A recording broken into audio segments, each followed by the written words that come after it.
Hi, my name is Brittany Elisau, and this is my Clinical Field Experience D Intervention Implementation video. My professor is Dr. Heather Greer, and I attend Grand Canyon University. So I was able to, I've been able to work in a middle school classroom with, they have two teachers. So the classroom has about 25 students, and of the 25 students, there is a group of 5 students who frequently get pulled out for small group.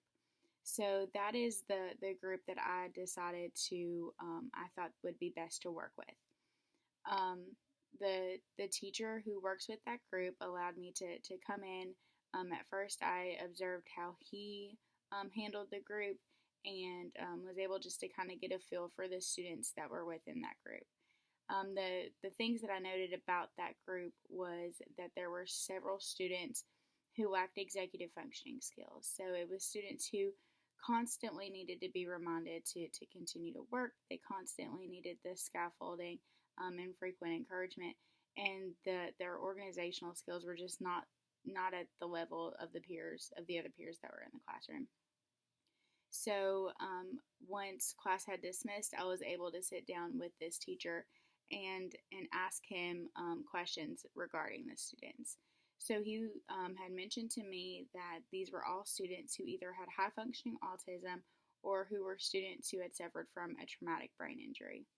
So as I began to dig in and do my research, I found that it's the best strategies for teaching students with these issues was to be able to chunk things down. So to take a task and to break it down. So it may take a little bit longer for us to get through the task, but it's at a rate in which they would learn best. So instead of just giving them the big picture, we took it and we were able to get the fine details in which this big picture is made of.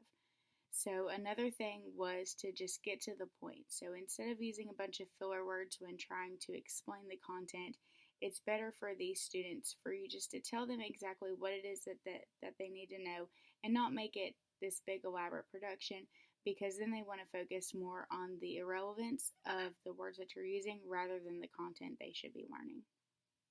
So as I worked with the teachers, keep in mind these are students who it's a 6 to 8 classroom, but these are students who are working at approximately a 4th to 5th grade level. So we didn't go off target of things that they were working on. We stayed right steady in line with the lessons that the teacher had already planned. So we were working on adding and subtracting fractions. So at the beginning of my session, I had created a coloring sheet, which was in like an anchor chart format. So what I did was I passed out the anchor chart coloring sheet, and the students were able to start coloring it as we spoke about it. So what this did was it provided a visual as well as it allowed them to have a hands-on activity as I was speaking about this chart. So it was introduced in several learning styles in which the students would benefit the students.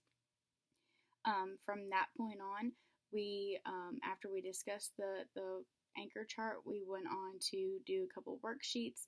They were able to go into their tech center where they work on a program called MobyMax, which just then kind of reiterated the lesson that we had just went over.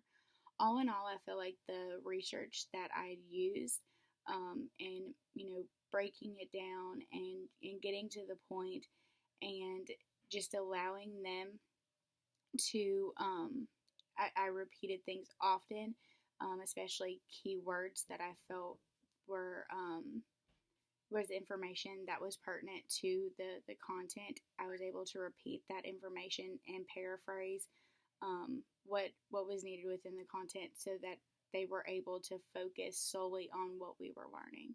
All in all, I feel like it went really well.